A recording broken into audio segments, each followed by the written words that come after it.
6ನೇ ಅಧ್ಯಾಯ 1ರಿಂದ ಕೆಲವು ವಚನಗಳು. ಯೆಶಾಯನ ಪ್ರವಾದನೆ ಗ್ರಂಥ 6ನೇ ಅಧ್ಯಾಯ 1ರಿಂದ ಕೆಲವು ವಚನಗಳು.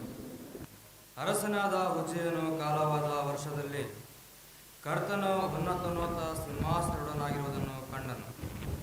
ಆತನ ವಸ್ತ್ರದ ನೆರಿಗೆಯು ಮಂದಿರದಲ್ಲೆಲ್ಲ ಹರಡಿತು. ಆತನ ಸುತ್ತ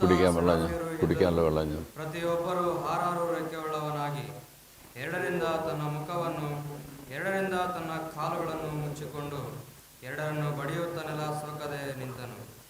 ಆಗ ಒಬ್ಬನು ಮತ್ತೊಬ್ಬನಿಗೆ, ಸೇನಾಧೀಶ್ವರನಾದ ಯೆಹೋವನು ಪರಿಶುದ್ಧನೋ ಪರಿಶುದ್ಧನೋ ಪರಿಶುದ್ಧನು, ಭೂಮಂಡಲವೆಲ್ಲ ಆತನ ಪ್ರಭಾವದಿಂದ ತುಂಬಿದೆ ಎಂದು ಕೂಗಿ ಹೇಳಿದನು.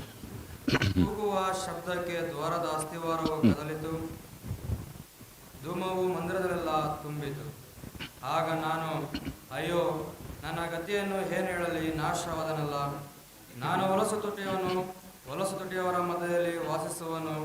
ಇಂಥ ನನ್ನ ಕಣ್ಣುಗಳು ರಾಜಾದಿರಾಜರನ್ನು, ಸೇನಾಧೀಶ್ವರನಾದ ಯೆಹೋವನನ್ನು ಕಂಡವು ಎಂದು ಕೂಗಿಕೊಳ್ಳಲು, ಸೆರಾಫರಲ್ಲಿ ಒಬ್ಬನು ಯಜ್ಞವೇದಿಯಿಂದ ತಾನು ತಂಡಸದಲ್ಲಿ ತೆಗೆದ ಕೆಂಡವನ್ನು ಕೈಯಲ್ಲಿ ಹಿಡಿದುಕೊಂಡು ನನ್ನ ಬಳಿಗೆ ಹಾರಿ ಬಂದು ನನ್ನ ಬಾಯಿಗೆ ಮುಟ್ಟಿಸಿ, ಇಗೋ ಇದು ನಿನ್ನ ತುಟಿಗಳಿಗೆ ತಗಲಿತು, ನಿನ್ನ ದೋಷವು ನೀಗಿತು, ನಿನ್ನ ಪಾಪಕ್ಕೆ ಪ್ರಾಯಶ್ಚಿತ್ತವಾಯಿತು ಅಂದನು.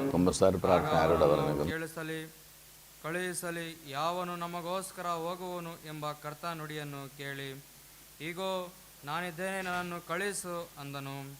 ಈ ದಿನದ ಮೊದಲನೇ ವೇರ ಪರಣೆಯಲ್ಲಿಗೆ ಮುಕ್ತಾಯವಾಯಿತು.